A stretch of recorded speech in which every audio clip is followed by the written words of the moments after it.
Alô, você! Eu sou o pastor Cláudio Gama e estamos começando agora mais um pastor Cláudio Gama ao vivo. Hoje nós temos uma programação muito especial. Vamos estar tratando de um assunto muito pertinente para este tempo do fim, para a vida do povo de Deus, e você é meu convidado especial. Quero desde já agradecer a Deus pela sua vida, cumprimentá-los por estar aqui comigo e vou pedindo a sua gentileza de você colocar o seu nome, o nome da sua cidade, o nome do seu estado, para que hoje possamos interagir e desfrutarmos de algo muito especial. Eu conto com você. Você é o meu parceiro para que possamos crescer juntos na graça e no conhecimento que há em Cristo Jesus. Desde já, agradecer aos irmãos que estão no estado de Goiás, os irmãos de Paulo Afonso, como o irmão Marcos lá na Bahia. Olha aí, muita gente que já está interagindo com a gente aqui. Olha, o Roger Santos lá de Grajaú, São Paulo, e Holanda de Araguaína, Tocantins. Veja a oportunidade que o Senhor está nos dando. Saulo Reis de Goiás. Que bom ter os irmãos aqui. O Gilberto aí de Limeira. E nós vamos estar interagindo e trabalhando hoje uma perspectiva bíblica, uma palavra de Deus que vai nos orientar a sermos na graça. E conforme prometido aos irmãos, hoje eu tenho o prazer de receber aqui no pastor Cláudio Gama ao vivo, um dos maiores expoentes da palavra de Deus nesse tempo do fim, uma pessoa que tem contribuído para a expansão do reino de Deus, tem feito a diferença entre os seus pares,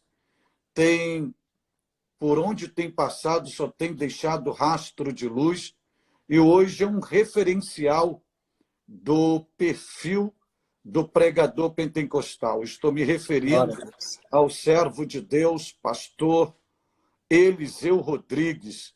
Tudo bom, meu Bem-vindo, pastor? querido. Paz do Senhor. Que alegria, cara.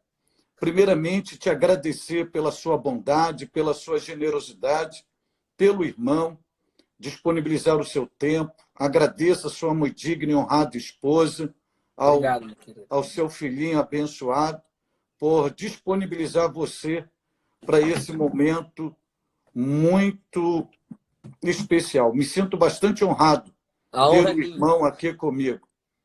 Deus seja louvado. Amém, meu querido. A honra é minha. Oh, Que que bênção alegria. saber que o senhor aí está aí nas redes sociais também. Eu te procurava muito. Só demorou um pouquinho de entrar nas redes, né? Mas agora entrou e Deus tem te abençoado. Oh, rapaz, eu sou da época do Fred Flintstone. Que alegria. E alegria. Eu fico muito feliz pelo seu compromisso com o altar da palavra, seu compromisso com Deus. Tu és um homem de família, um homem de igreja, vives o que pregas e tem contribuído com muita honradez para a expansão do Evangelho de Cristo, não somente em pátria brasileira, mas e além fronteira. E eu glorifico a Deus pelo irmão. Glória a Deus. Eu também glorifico a Deus pela sua vida. Obrigado, querido. Pastor Eliseu, então vamos lá. O irmão nasceu numa fogueira pentecostal. E o irmão tem reproduzido isso com uma peculiaridade muito grande, principalmente numa época, numa geração como a minha, que o pregador de sucesso, o pregador bom, dentro da ótica pentecostal, era o acelerado, era o explosivo, era o do grito, era o que pulava. E hoje a gente percebe a igreja com outra exigência, com outro perfil. E o irmão que transita nessas duas alas, no seu conceito, qual é o perfil de um pregador pentecostal? Nossa, que pergunta chique, forte, inteligente. Não tão fácil de responder, mas claro que tem resposta. Sim, como o senhor, eu nasci numa fogueira pentecostal.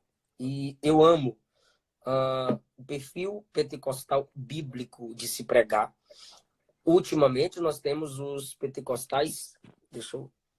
Isso.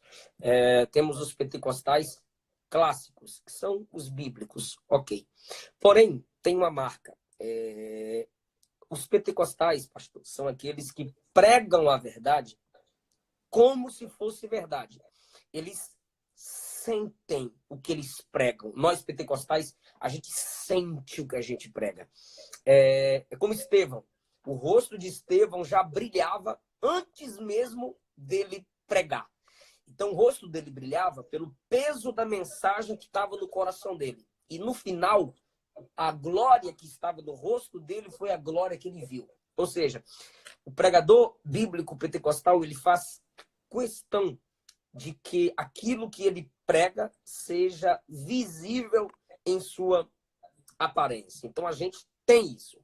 A gente evidencia na voz, no semblante, aquilo que a gente está pregando. É óbvio que alguns, ainda imaturos, fazem cara de choro, forçam a barra.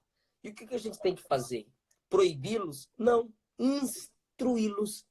Agora, essa é uma marca do pentecostalismo, do pregador pentecostal. Ele vive o que ele fala. Porque existe pregador que o que ele prega é a verdade, mas o modo que ele prega parece ser mentira. Quando você vê os ímpios em seus programas fazendo suas apresentações, o que eles apresentam é uma mentira, mas tem tanta verdade na transmissão que as pessoas são convencidas e até convertidas ao que eles dizem. Nós, pentecostais, gostamos de vivenciar o que pregamos. Porém, a minha escola foi pastores, não foi pregadores. Muita gente pergunta assim para mim, pastor, quem te inspirou?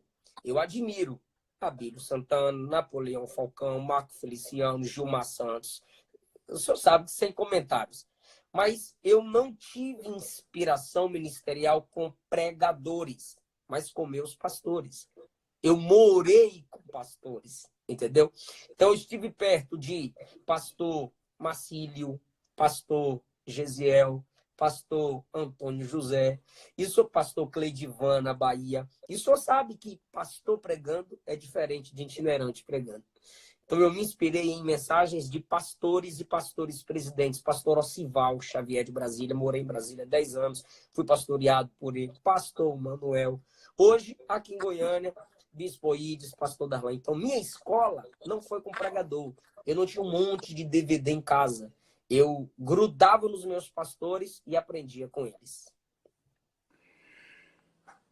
Haja vista que o seu nome é um ato profético, né? O Eliseu. Todo bom Eliseu precisa de um bom Elias, né? É verdade.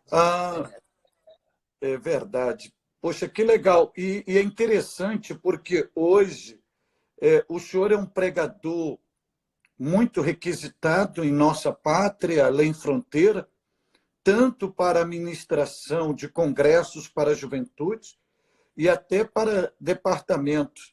E fica claro nessa estrutura que o irmão teve com esses homens de Deus, a sua habilidade de caminhar nessas alas e atendendo às necessidades.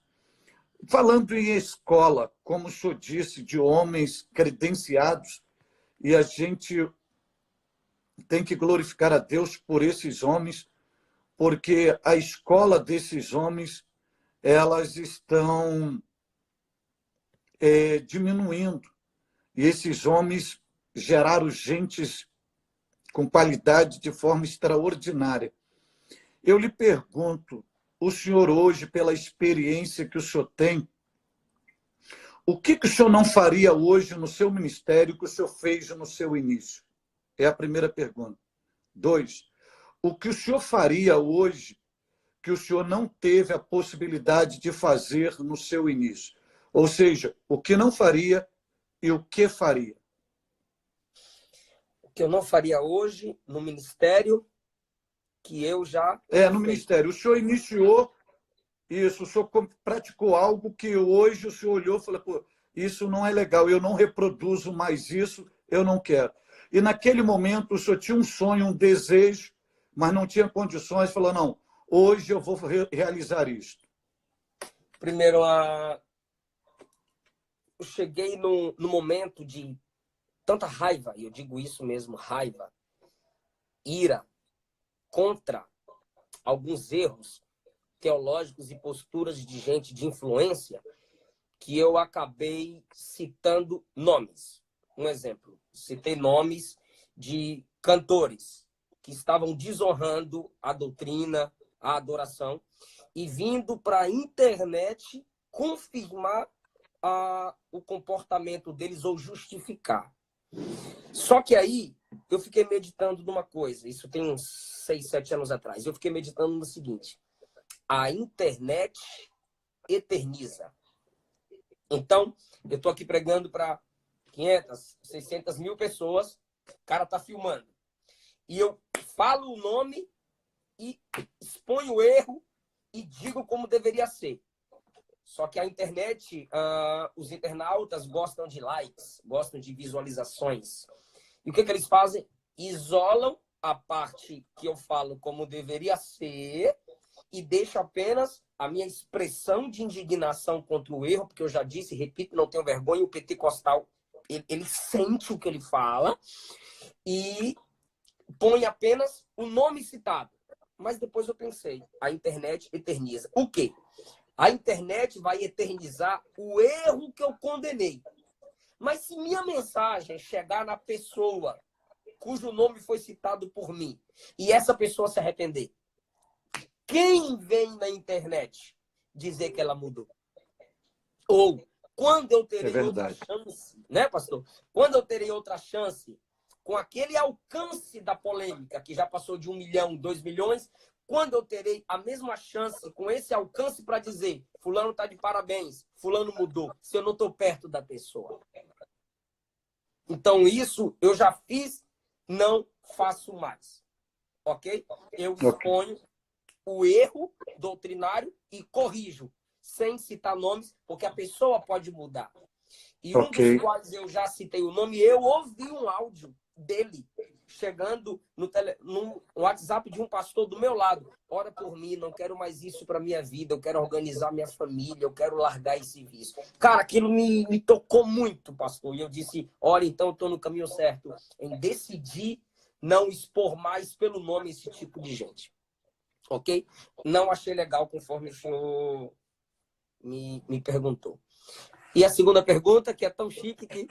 Aquilo que o senhor tinha faria... sonho de, no início de fazer, que não foi possível fazer e que o senhor faria hoje com uma consciência tranquila.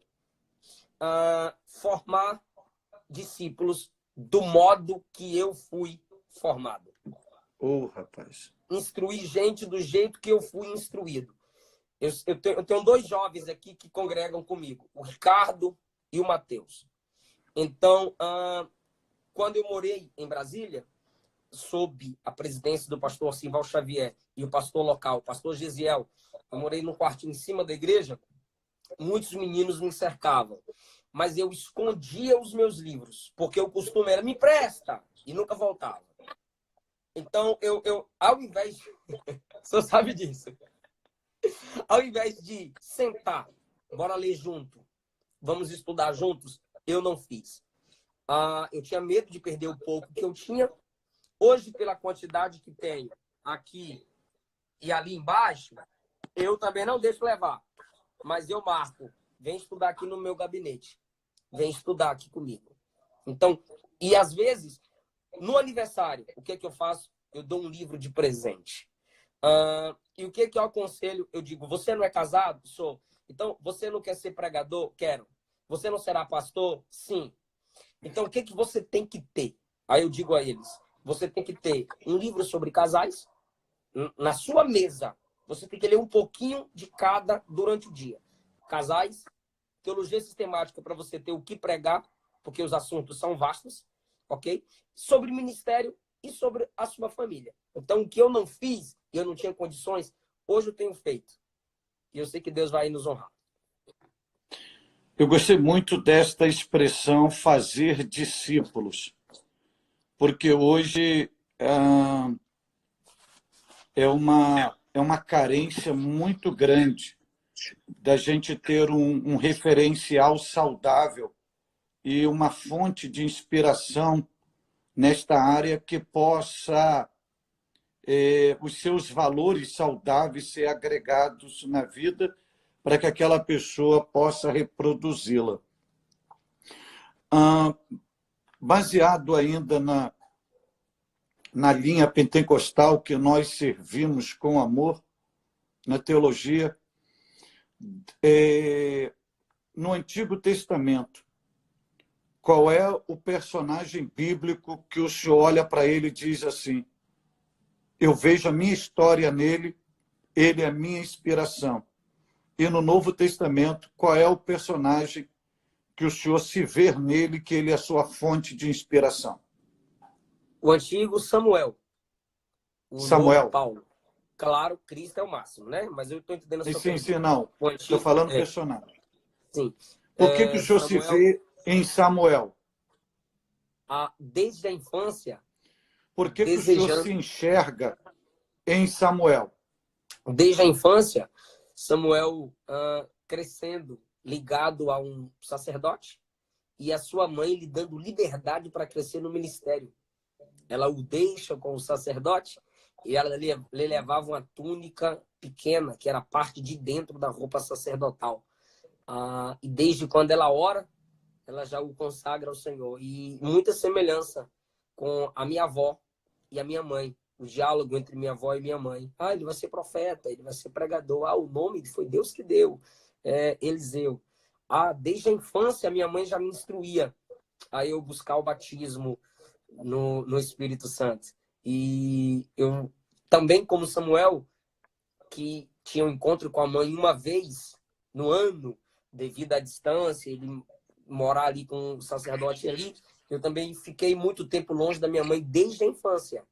Eu saí da Bahia com 12 anos. Eu chorei para ficar em Brasília.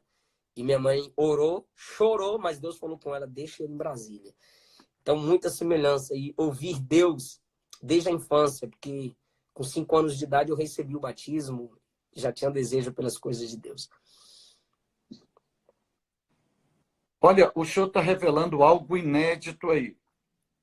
Pontuar duas coisas, porque hoje, quando o pessoal fala, se refere ao Eliseu Rodrigues, pastor, pregador, escritor, professor, se refere ao Eliseu Rodrigues de Goiás, como se o senhor fosse fruto goiano.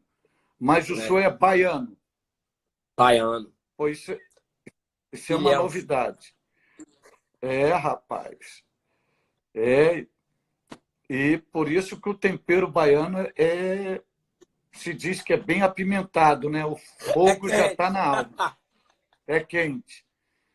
Então, isso significa dizer que o irmão, pelo personagem bíblico que o senhor se inspira, pela forma que o senhor foi treinado, discipulado, hoje o senhor tem uma facilidade muito grande de, se Deus te colocar para ser mentoreado ou para trabalhar com um sacerdote, Eli, entre aspas, se depender de você, esse Eli nunca será derrubado da cadeira. porque o Senhor saberá esperar o tempo de Deus. É isso aí. Você vê que Deus fala com Samuel, mas ele vai a Eli várias vezes, né? Deus permite que ele vá ao seu líder para ser instruído, né? E a Bíblia diz, entendeu Eli que o Senhor chamava Samuel. Isso é muito lindo.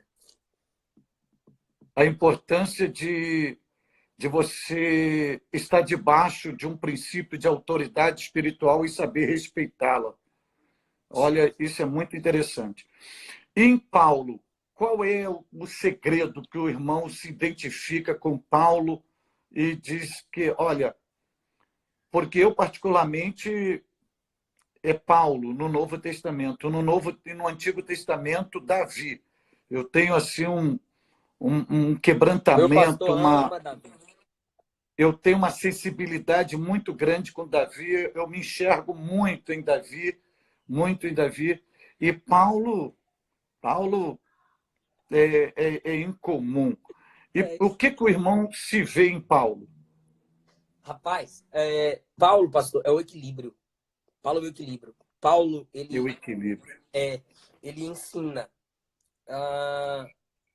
Tem a vida na mensagem, mas tem a vida no secreto. Paulo diz, seja cheio da unção, mas seja cheio da palavra. Paulo, ele prega para a multidão, mas ele consegue pregar dentro de uma casa.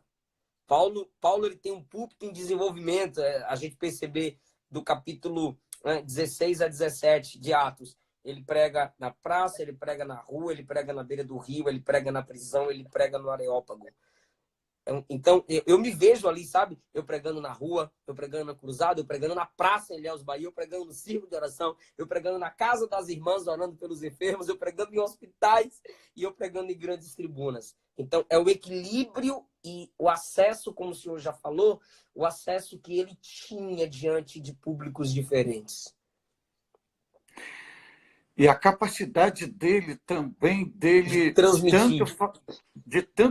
ele tinha uma facilidade de falar tanto aos intelectuais, aos poliglotas, Isso. mas ele tinha uma sensibilidade dele ir lá, descer ao solo e de falar com aquela pessoa tão simplória, com a mesma linguagem e com um sentimento igualitário. Paulo é extraordinário.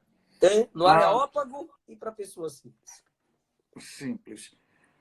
O senhor falou que aos seus 5 anos de idade o senhor teve a experiência pentecostal. Hoje, a gente percebe uma linha teológica em desenvolvimento, desconstruindo essa ideia do pentecostalismo.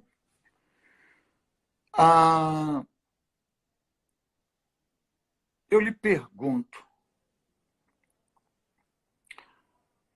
essa chama pentecostal, que foi acesa não só no solo brasileiro, mas também no coração daqueles que experimentou, e o senhor já vem isso desde os seus 5 anos de idade.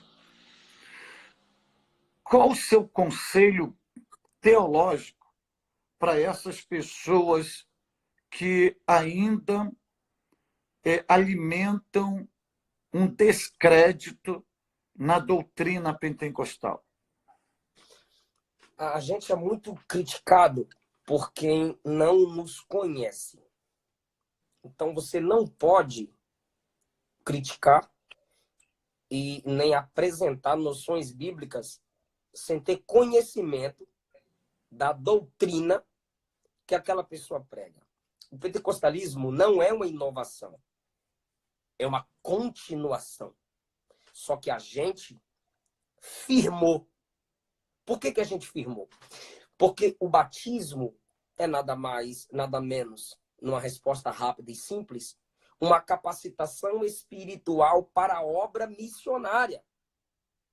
Então, há equívocos de pessoas buscando o batismo no Espírito para ficar dentro da igreja, labalai, labalai, labalai. Não, é uma capacitação para o evangelismo, para a obra missionária. Com todo respeito, os reformados chegaram aqui antes de nós, mas com seus cultos limitados, com quem falava a sua língua.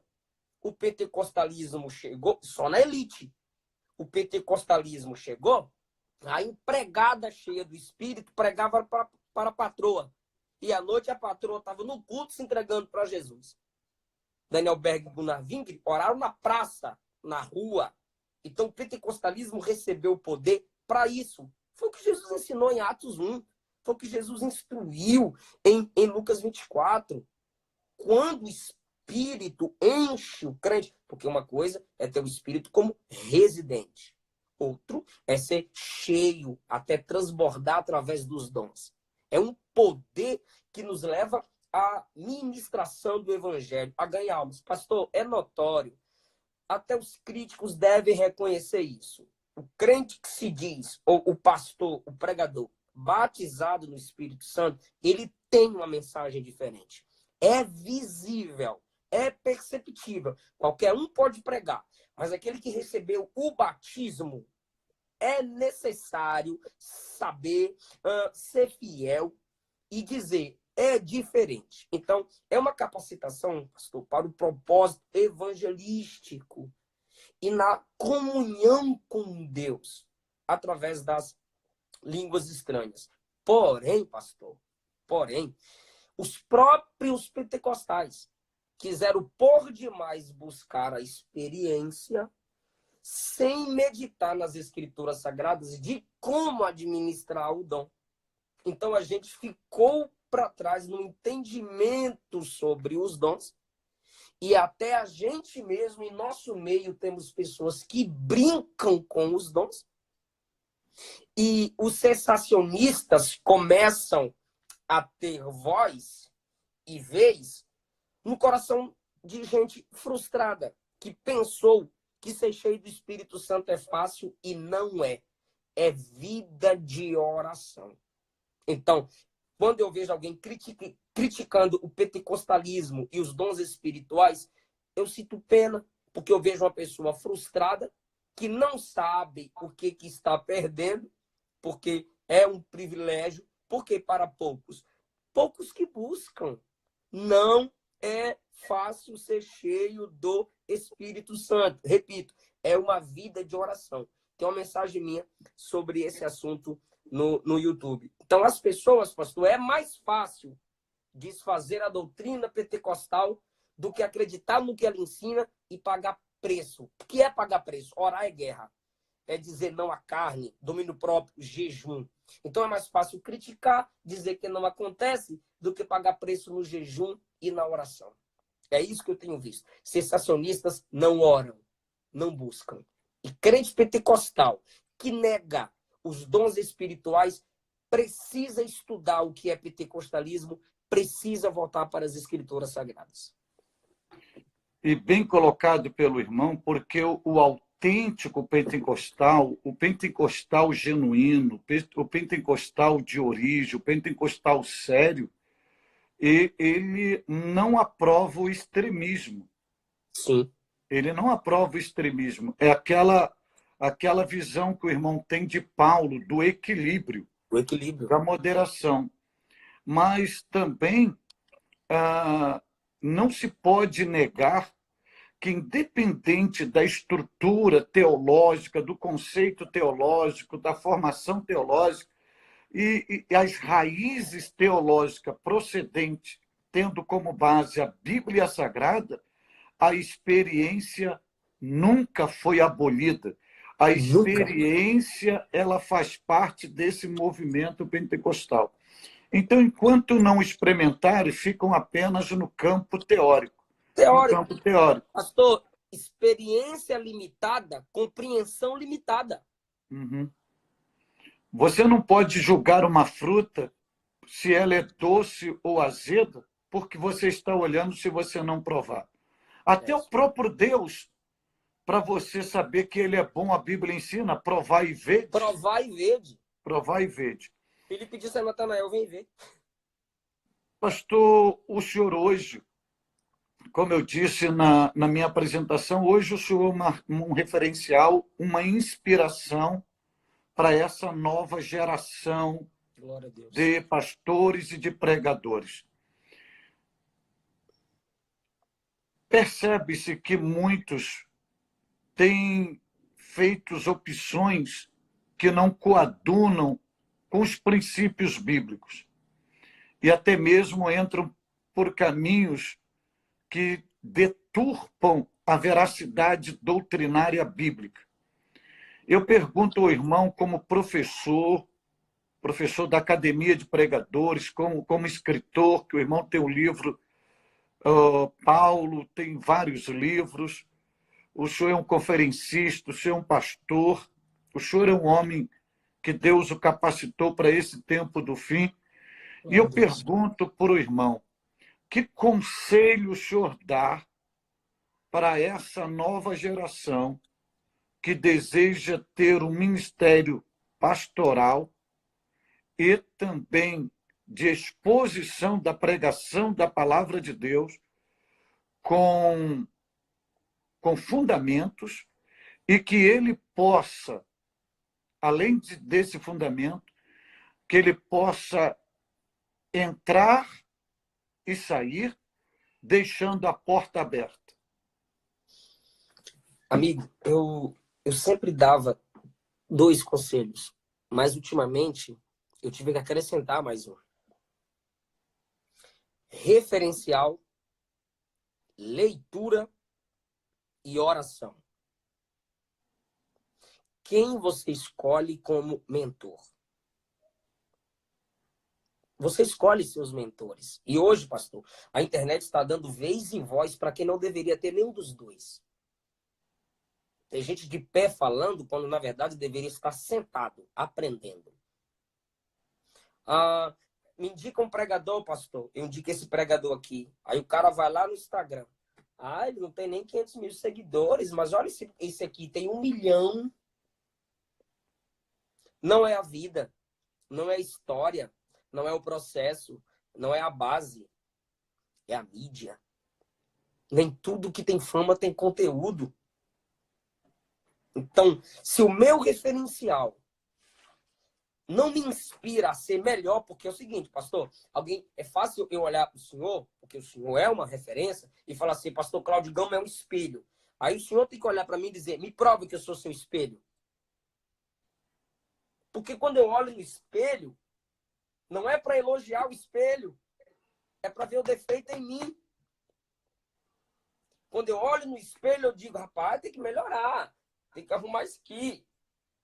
Então, como que você segue alguém, você tem alguém como referencial, e essa pessoa não alterou nada na sua vida, só fez você apertar o dedinho e dar uma curtida. São espelhos quebrados. Gente que não imita Cristo, querendo fazer imitadores através da mídia. Tá tudo errado. Então, Samuel abriu a escola de profetas e continuou. Então, quem eram esses profetas na escola? Jovens que queriam ser mentoreados. Onde Eliseu chegava, a escola que Samuel inaugurou. Onde Eliseu chegava, os discípulos chegavam para Eliseu. Olha só, pastor. Eliseu, preparado para suceder Elias. Onde ele chegava, os discípulos, os filhos dos profetas. Sabes que o Senhor tomará o teu Senhor por cima de tua cabeça hoje, querendo discutir teologia com Eliseu.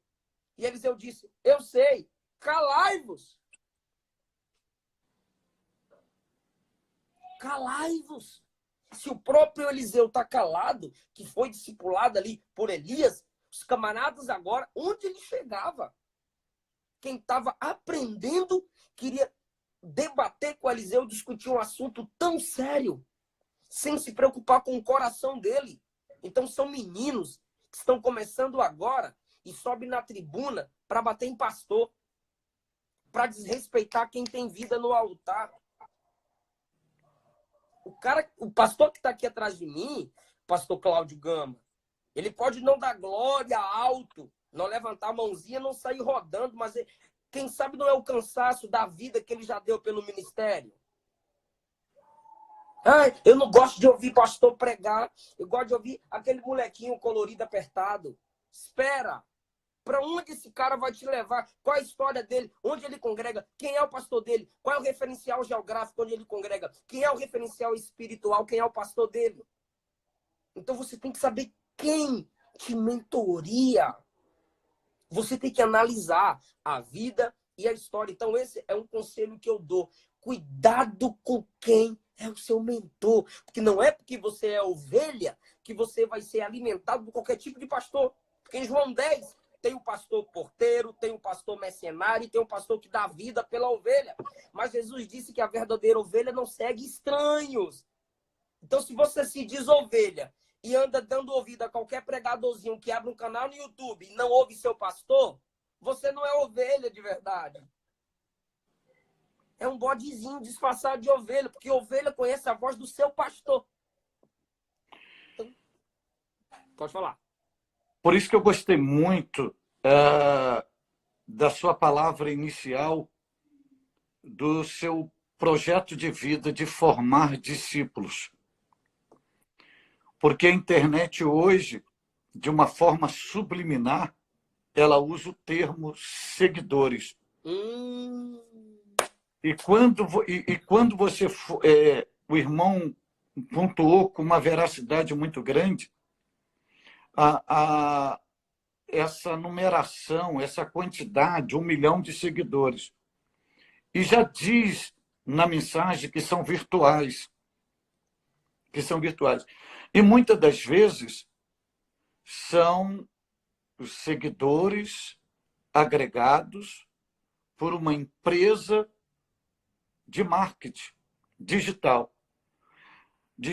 Então, e às vezes a formação do discípulo, vamos dizer assim, às vezes você tem que lidar apenas com 12, e dos 12 um ainda vai lhe trair. Mas o importante é justamente isso que o irmão está falando. É você mentorear e tentar forjar o caráter desta pessoa para que ela realmente possa reproduzir Cristo. Talvez, se a nossa geração hoje pudesse lhe ouvir este conselho, muitas coisas poderiam ser lapidadas. Muitas coisas poderiam ser lapidadas. Eu agradeço a Deus e glorifico a Deus pela sua maturidade, a sua perspectiva, e principalmente em se referir a esses pastores que estão lá no altar, e muitos pregadores esquecem que ele chega ali para pregar naquele altar, e ele tenta bater naquele pastor, mas naquele altar que ele está pregando, ali está noite de sono, está lágrima, está sangue, está sofrimento, está a história de uma vida de um homem ali. E baseado nisso, o seguinte: no seu ministério pastoral, qual foi a sua maior experiência com Deus? É a primeira pergunta. 2, qual foi o momento que o senhor foi provado, numa linguagem bem popular, provado no fogo por Deus? E nesse momento de provação eu acrescento: veio em ti, aflorou em ti um sentimento de desistência, não é isso que é para a minha vida, eu vou tomar um rumo, e depois veio um consolo de Deus. Então, 2 perguntas: qual foi a sua maior experiência com Deus e qual foi a sua maior provação da parte de Deus no ministério, e se houve, por acaso, um sentimento de desistência, ainda que seja momentâneo? A maior experiência que eu tive com Deus no ministério em si foi o batismo com 5 anos de idade. Ok. Pastor, era O no senhor final pode relatar se o senhor estava numa igreja, onde o senhor estava, como o senhor estava, foi como no dia do meu aconteceu? aniversário. Meu Deus! Eu falei assim para minha mãe: mãe, eu quero um presente. Ela disse: meu filho, vai para a igreja. E eu fui para a igreja. Escola dominical. E ela, quando ela era professora da classe das crianças. E ela disse, é o seu aniversário, pede para Jesus te encher com o Espírito para você ser um pregador. Meu Jesus. Porque eu gostava de ouvir as histórias bíblicas que meu pai contava. Pastor, e ela dando aula na classe das crianças, e eu lá no último banco, Jesus me dá meu presente, Jesus me dá meu presente, orando. Aí teve uma hora que eu me levantei e fui para a ponta do altar. Chão Vermelho, bairro Nelson Costa, Ilhéus, Bahia, na famosa Rua da Valeta. Rua de barro e uma valetona, assim, lama, esgoto mesmo na rua. Hoje colocaram paralelepípedos. Então, a famosa Rua da Valeta, para quem quiser pesquisar, Assembleia de Deus do Nelson Costa, Ilhéus, Bahia. Pastor Antônio José, que era costureiro, já passou para o Senhor, quando estava lá na ponta, buscando o meu presente, dizendo, me enche com teu espírito, que eu quero ser um pregador. Pastor Antônio José tocou o sino, o senhor lembra do sininho, né? Lembro. Quando acabava a classe, né? Estava na hora de encerrar. Isso. Ele disse, eu estou sentindo Jesus aqui. Aí ele, quem não é batizado no Espírito Santo, vem aqui à frente. Todo mundo ficou assustado. A igreja foi, eu olhei para minha mãe disse, vai. E eu saí lá do canto e fui. Aí ele falou assim, pega a criança e coloca no meu colo. Meu Deus. Você já me viu pessoalmente, você viu meu tamanho. Imagine com 5. Aqui estava o púlpito. Ele me pegou, me colocou em cima do púlpito, botou a mão na minha cabeça. E começou a orar para Jesus me encher com o Espírito. Ele orava, ele insistia. A igreja orando, e eu ali também orando. Eu orava, chorava, eu orava, chorava e glorificava. E quanto mais eu glorificava, eu dava glórias a Deus. E de repente, quando ele, com a mão na minha cabeça, orando para que o Senhor me enchesse, ele colocou o microfone assim e disse, fala em novas línguas. Eu comecei a falar em novas línguas. Comecei a falar em novas línguas, a glória de Deus invadiu a igreja. A glória de Deus invadiu a igreja e eu comecei a falar os versículos que meu pai me ensinava. Aqueles versículos, aqueles textos, aquelas histórias que meu pai ensinava. E a igreja inteira recebendo, glorificando, o que era para acabar 11 horas, foi acabar 12:30, 1h da tarde. Eu fui para casa em línguas, no colo do meu pai, em lágrimas. Essa foi uma grande experiência de Deus na minha vida. Como que uma teoria teológica pode explicar isso? Não. Um pastor que o irmão disse que era alfaiate, não é isso? O costureiro. Então, para a sociedade, uma profissão simples. Mas veja o nível de autoridade espiritual e de experiência com Deus e de sintonia com os céus, que a gente pode chamar de sensibilidade espiritual, de um homem desse chegar e dizer assim, eu sinto Jesus aqui. E chamar, te colocar no colo como se fosse o próprio Jesus e te dar e ministrar de forma baseada numa autoridade espiritual, como se fosse o próprio Jesus falando. Olha aí o presente chegando aí, pode falar língua estranha. E a autoridade apostólica, né, pastor? É autoridade. Eu lembro de Atos, né? Em É. todas as mãos do Espírito vinha sobre eles. Como que alguém pode negar isso do irmão? Quem pode roubar isso do irmão? Conceito teológico, o cara pode falar. Irmão, só que o provor é isso. Eu digo aos pentecostais, não deixem que os sensacionistas matem a unção. Nada. Não deixem. Por isso que é o nosso desafio. O nosso desafio não é lutar, não é guerrear com os sensacionistas. Não é. O nosso maior desafio é aumentar a chama do fogo. É atear fogo. Vamos embora, vamos levar essa chama. Posso falar uma segunda, pastor? Vamos lá, a sua segunda. No seu exercício, Deus lhe chamou para o ministério pastoral. E Deus nos prova. Qual foi a sua maior provação?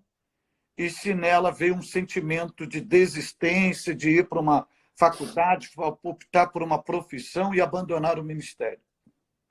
Esse sentimento eu nunca tive. Nunca teve. Não, quando eu não tinha agenda, eu pregava para o vizinho, pregava para os colegas, pregava na escola, pregava no espelho. A provação foi todo dia dos pais, quando eu morei em Brasília. Com 12 anos eu fiquei em Brasília, minha mãe voltou. Então eu fiquei em Brasília no casal, na casa de um casal, irmão Erasmo e irmã Glória, na Samambaia. E ele fazia minhas agendas. E ali as igrejas me davam 30, 40, 50. Claro, os irmãos têm que entender uma coisa. Eu prego desde a minha infância. Eu aprendi a ler com a Bíblia. O primeiro livro que eu li na vida foi a Bíblia. Eu ia para a escola, eu levava a Bíblia. No intervalo eu ia ler Bíblia. Eu ganhei uma bicicleta, eu pedia para alguém me levar para a escola. Enquanto a pessoa pedalava, eu lia a Bíblia. Ok? Quando eu morei em Brasília, eu ia para a escola de van. Eu ia lendo a Bíblia. Fazia questão de sentar no último banco lá atrás, as pessoas conversando e eu lendo a Bíblia. Comprava a Bíblia grande por causa da letra, porque eu gostava de ler em movimento. Hoje eu evito, claro. Então, a aprovação foi, como eu fiquei sozinho em Brasília, na casa de Erasmo e irmã Glória, depois eu morei com eles 3 anos, chegaram parentes para morar com eles. Foi aí que eu fui e mudei para ficar com o pastor Gesiel e morar em cima da igreja. Então, dia dos pais, longe do meu pai. Dia das mães, longe da minha mãe. Dia das crianças, que era acostumada a ficar na rua com os meus irmãos, que em baiano só sabe, são 6 filhos minha mãe fez. Então era gente tudo, aquela alegria toda. Dia das crianças, solidão. Dia dos pais, solidão. Dia das mães, solidão. Essas datas. Natal, alguns irmãos chamavam para eu ficar com eles. Eu ficava, mas só sabe, a gente se sente desconexo. Então foi um período muito angustiante, onde eu me firmei só na oração. Na oração, na oração. A última pergunta para poder liberar o irmão. O irmão, como professor, como mestre, como instrutor, como mentor, como autor de livros, como pregador, qual é a sua opção de exposição de mensagens? Temática ou textual? Pastor, eu uso todas. Porque dependendo do público, a expositiva é melhor, a textual é melhor, a temática é melhor. Por isso que eu disse Paulo. Paulo tinha um tipo de mensagem para cada público. Então, a gente não pode dizer, alguns, não todos, que tem o meu respeito, que tem o nosso respeito. Alguns reformados só pregam a expositiva e dizem que ela é a perfeita. Não é. Todas têm os seus problemas. O problema não está nem na técnica, está em quem transmite.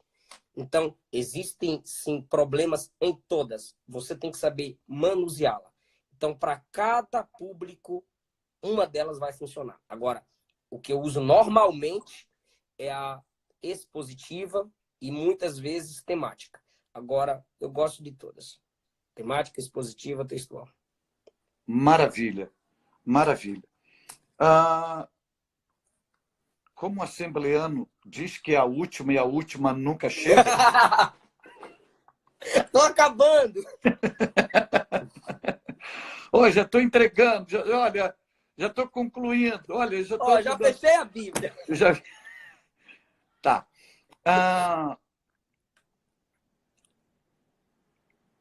É realmente a última.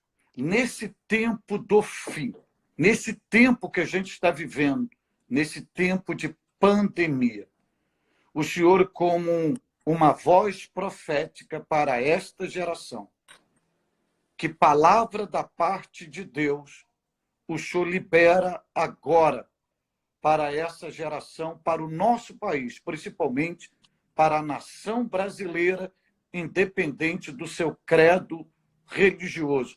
O irmão tem aí 5 minutinhos para colocar essa exposição. Deus nos parou. Deus nos parou. Os espiritualistas dizem, foi o diabo.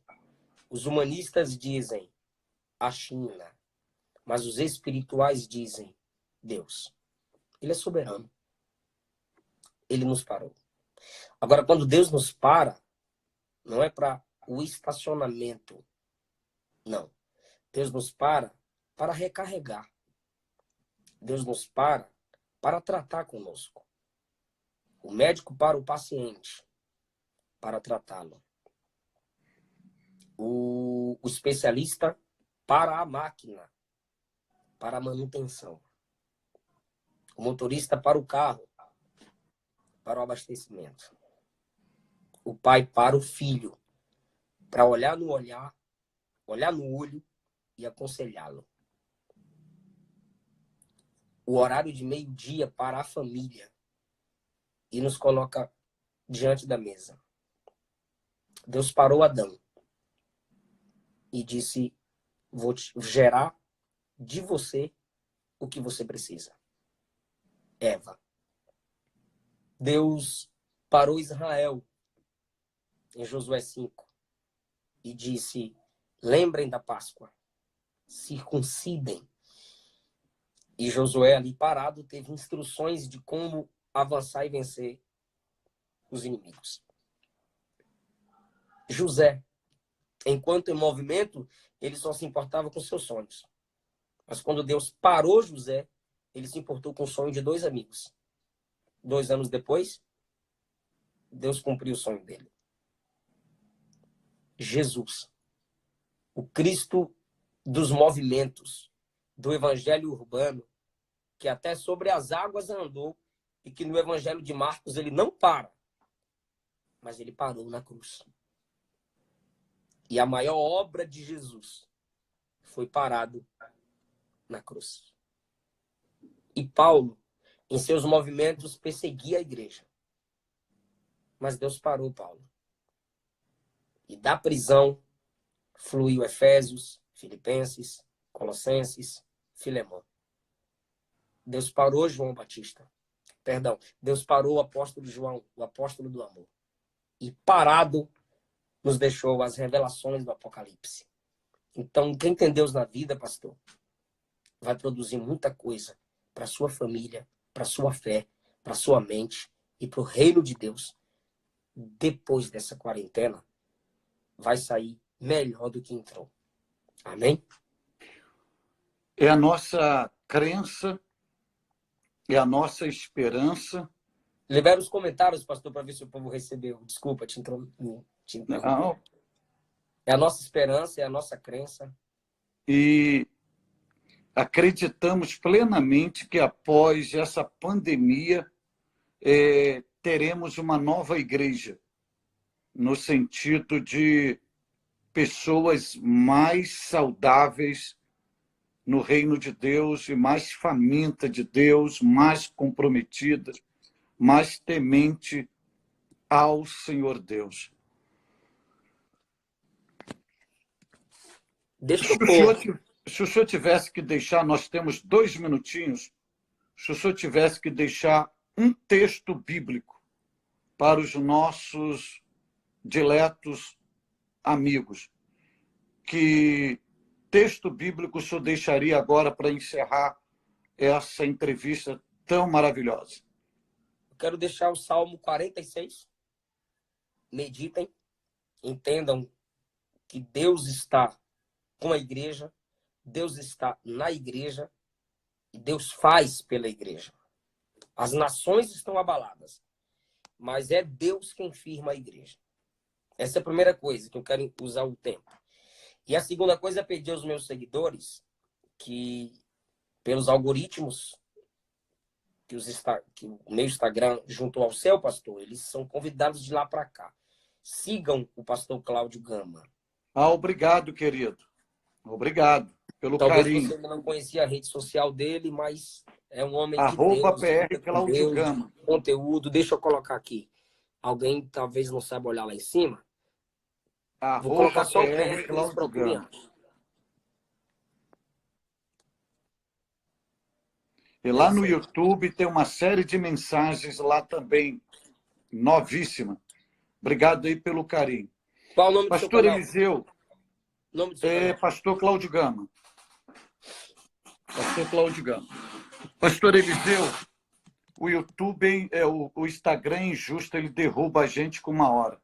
Como nós temos 3 minutinhos, eu quero aqui, de todo o meu coração, externar minha profunda gratidão a Deus pela sua vida, externar o meu apreço, o meu respeito, a minha consideração ao irmão, pelo seu ministério, pela sua pessoa, pelo homem Eliseu Rodrigues, pelo servo de Deus, pela forma que o senhor representa o evangelho com muita dignidade, com muita hombridade.